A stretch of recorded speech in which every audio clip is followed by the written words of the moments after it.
Hi, my name is Alyssa Velasquez for Limestone One News. As we started the school year, we're trying to establish a sense of normal again after being on remote learning in the spring. Part of returning to normal is getting our groups going again at LMS. The SEAL team has started meeting and taking a difference here at LMS.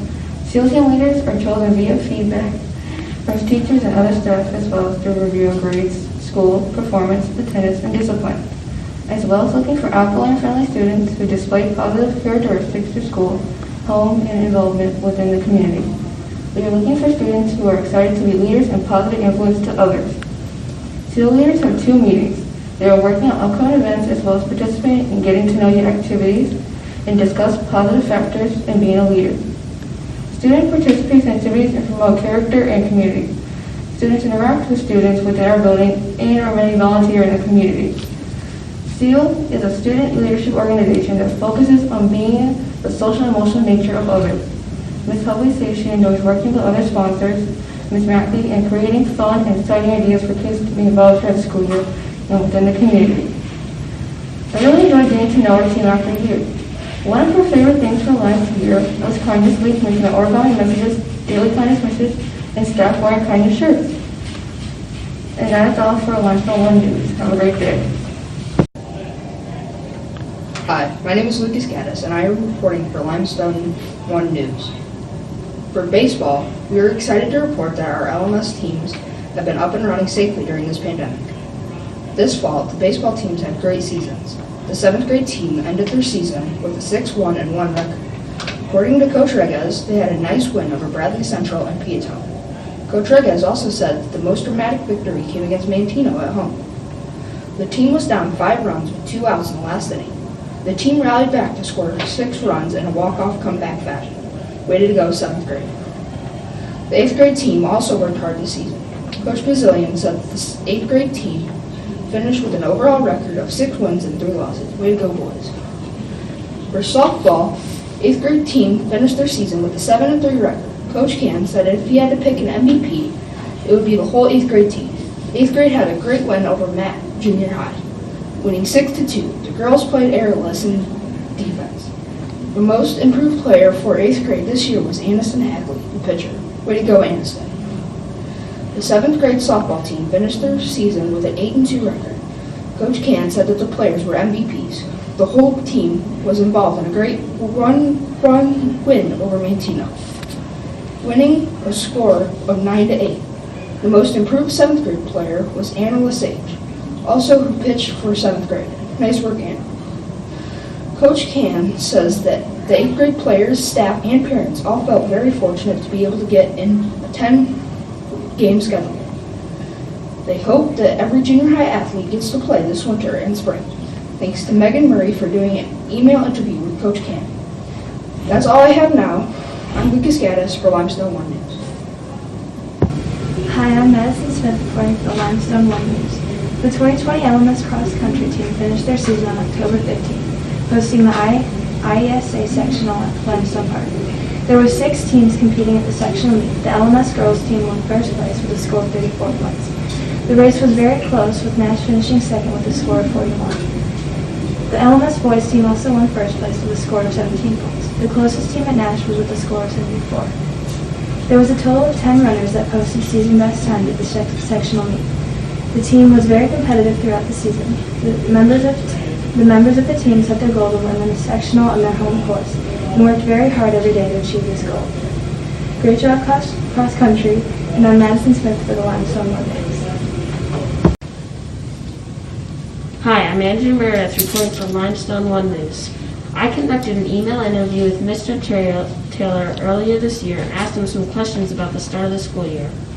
We have begun our year with some students on remote and some students in person. Remote learning has been a challenge. Mr. Taylor said that he's gotten to jump in on some grade-level Zoom meets to see the remote learners. He observed that it takes organizational skill, initiative, and a strong work ethic to be successful at remote instruction, and many students are rising to meet those challenges and experience success. Mr. Taylor went on to say that remote instruction is a unique experience. There have been many times we have felt like first-year teachers again. many questions and days when we felt like we were inventing school. The cool thing is, it's similar to the process for activities you do in class all the time. We know the question we need to answer. What is the future of remote learning? Right now, the school is gathering lots of data on attendance, grades, and how social, emotional learning is affected. Then we will make comparisons between remote instruction and in-person learning. Then the school will need to analyze the data and use those conclusions to determine the next steps. Mr. Taylor said that we may find it interesting what we are learning, ways to improve in-person learning while we study remote instruction. As far as in-person learning is concerned, teachers and students have been doing a great job. Mr. Taylor says staff are happy to see students back on campus, walking the hallways and filling the classrooms in August. The building isn't the same without students. We all had a chance to experience a different way of life last spring. I think it made people think about what is important and what we sometimes take for granted, such as being able to be in school with our teachers learning and time to be with friends. I think students and staff know there are certain things that we will need to do differently right now in order to be together. We are accepting those requirements and trying to make it our best experience possible. The future is still uncertain as to when things will return to anything close to normal. But the Board of Education voted on a motion to extend the school day at their meeting in October. The intention is to extend the day to a 2:05 p.m. dismissal time after return for the second semester. Thank you, Mr. Taylor, and I'm Andrew Meredith for Limestone News. Hello, my name is Layla Keene for Limestone One News. Happy holidays! For this week, the teachers decided to decorate their cards like these in a holiday spirit. Please enjoy these pictures. Happy holidays!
District. How is everyone this year? Hope you're doing well. Santa Claus is doing fine, and he thought he'd give you a quick note, a little video here to let you know that I've been watching the naughty and nice list, and everyone's on the good list this year. Ho, ho, ho, ho! That's wonderful. Good for you all. Now, on your Christmas break, make sure you give your family and friends big hugs. Tell them how much they mean to you. And on Christmas Eve, make sure you go to bed real early. Santa will see you on Christmas Eve. I have to go and feed the reindeer right now, so I need to put my mask on and go see the elves. So,